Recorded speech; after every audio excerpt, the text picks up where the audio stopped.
so personal for each one of us as educators that we just think about what our job is every day, and to protect our children, not only to educate them, but to protect them. And so it just hit real close to home.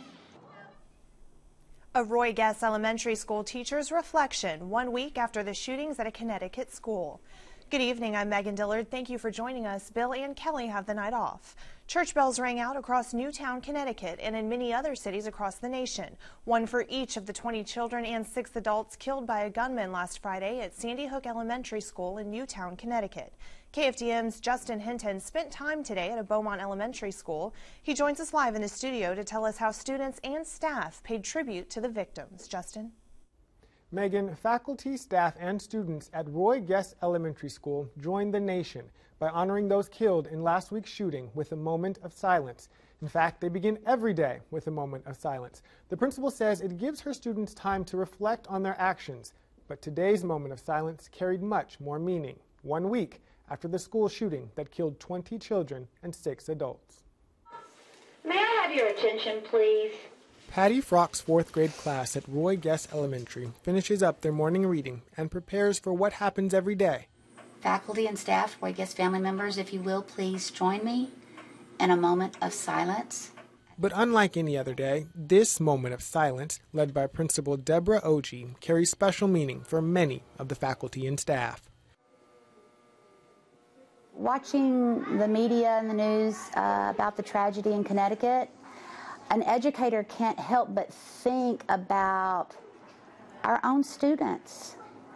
So it's very emotional for educators because it does hit so close to home. We love the children that we teach, and we're with them every day. They're our family. And so when we think of something like that that hits us, it hits us real personal. And every time I think about it, I get tears. They had a buzzer, right? The Newtown shooting gave Peggy Green second thoughts about sending her 3rd grade daughter to school on this day. It's really scary, what happened there, and I was apprehensive, actually, to tell you the truth, to send my child to school today because of thinking about that and then being 12, 21. So I was really nervous, but I knew Miss Oge, she'd do a good job, so I sent her home. A job that continues even on the last day of school before Christmas break. Let's think about peace not only in our community, but in our nation and our world. Thank you.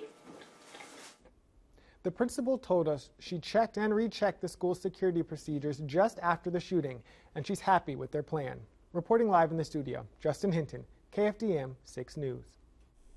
Today's commemoration for the victims drew a number of comments to our KFDM News Facebook page. One person wrote, "My heart is broken, is so sad. I miss my kids more often, hug them a little longer, and I said I love you more often. I pray for those parents because their kids are gone too early." And this from another Facebook fan, "At our age, we have lived through and witnessed some very exciting changes in our world, but at the same time, we have lived through and witnessed some of the most horrible tragedies this ever-changing world could possibly experience. What a legacy to leave our children, grandchildren, and great-grandchildren. My heart is just consumed with sadness during what should be such a happy time of year." To view more comments or make a comment of your own, go to our KFDM News Facebook page or KFDM.com.